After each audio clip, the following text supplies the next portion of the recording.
guys, Keith again with Bulletproof RC. Thought I'd take a quick video just to show you guys what I've been working on. This started out as a Element Gatekeeper kit, and it has slowly evolved into what you see. Had to go to a 4-link suspension in the rear to give me the 12.3 inch wheelbase that I needed for this body. And speaking of this body, this is an MST body. It's called the JP1.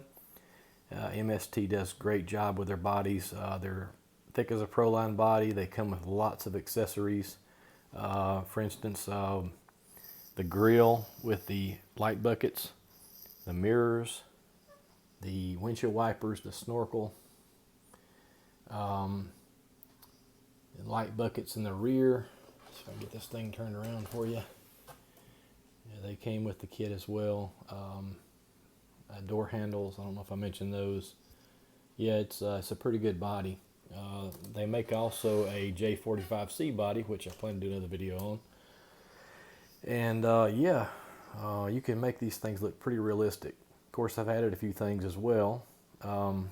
This is a Gearhead RC roof rack with a light bar that I picked up from USTE. I don't know the name manufacturer of it. I just found it on a table out there at USTE. That is a scalar fab bumper that I had custom made with a fair lead in it.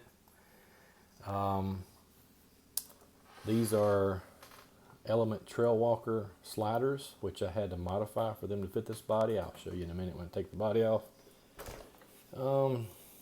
A aluminum bumper that I found on eBay. I think it was I don't think it was a name brand at all. I think it was a Chinese one, but it fit the measurements. I think it was for the axial SCX-10-3 rear end of a Jeep, and it just actually fit the measurements that I needed. And I wanted a trailer hitch as well, so worked out pretty good. These are no name brand wheels that I have purchased SSD hardware to make them look a little better.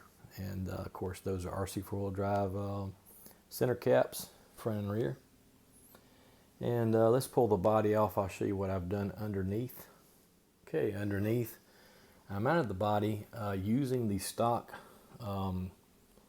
body pins, but cut them off, drilled holes in them, cut out some plexiglass, and used Velcro to mount the body. I think it turned out pretty good. It's pretty clean. You don't have no holes in your body. I didn't mention this roll bar. I had this roll bar custom made by a friend on Instagram and Facebook. If you are interested in this roll bar and would like to have him make you one, just message me and I'll send you his contact information. What I did, I picked up the Element inner fender kit that they sell. It's Lexan. I had to cut them quite a bit and modify them to fit. They're not mounted in the stock locations where they're designed to go, and I just had to get creative with it. But I did get them cut down to where they fit into that body quite nicely. Again, I mentioned these Trail Walker sliders that I mounted to the Gatekeeper sliders and I had to actually use some spacers to bring it up a little bit, and drilled holes and put bolts and nuts through there to get them at the right width. So there's probably some sliders out there from Scalar Fab or IERC that might work with this kit, but I liked the slotted design of these, and when the body goes on there, it fits right in there perfectly and doesn't move around, rattle around. It's very secure. Electronics, I got the Reefs RC Raw 500 and a 99 micro winch. Used the DSM off-road lay-down mounts for the servo. Tidies things up quite a bit up there. Went with the Holmes Puller Pro 2700 motor and a Mamba X. Hard to go wrong with that. And that is pretty much the extent of what I did to this kit. Everything else is stock. I'll show you. I did put some rear links in there that I actually lucked out. I had some links in a parts bin that worked. I had to use different rod ends for the rear to get the measurements where I needed them to be, but all in all, it turned out pretty clean since the Gatekeeper comes with high clearance links up front, and the ones I have in the rear are also high clearance. Pretty happy with that.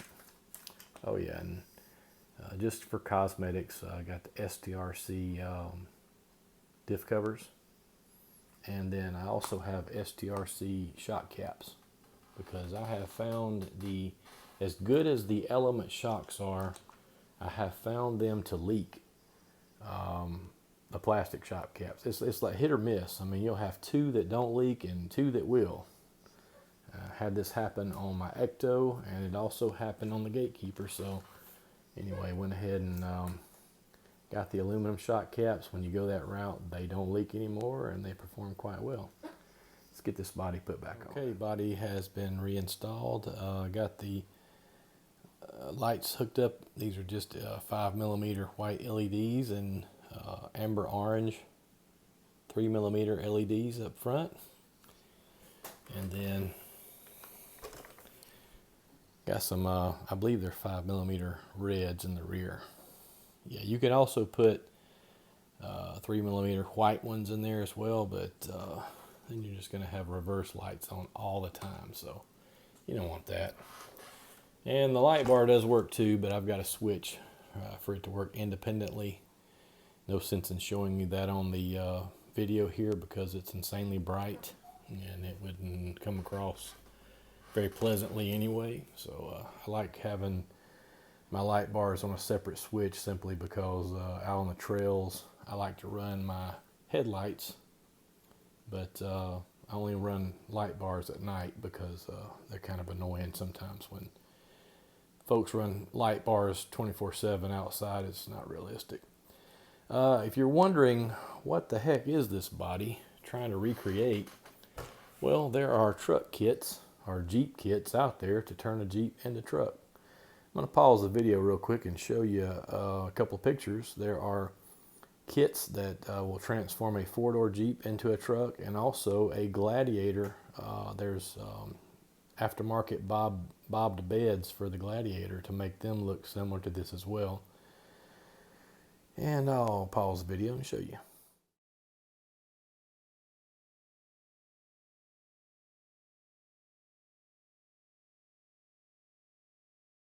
Okay guys, I think that's going to do it for this video.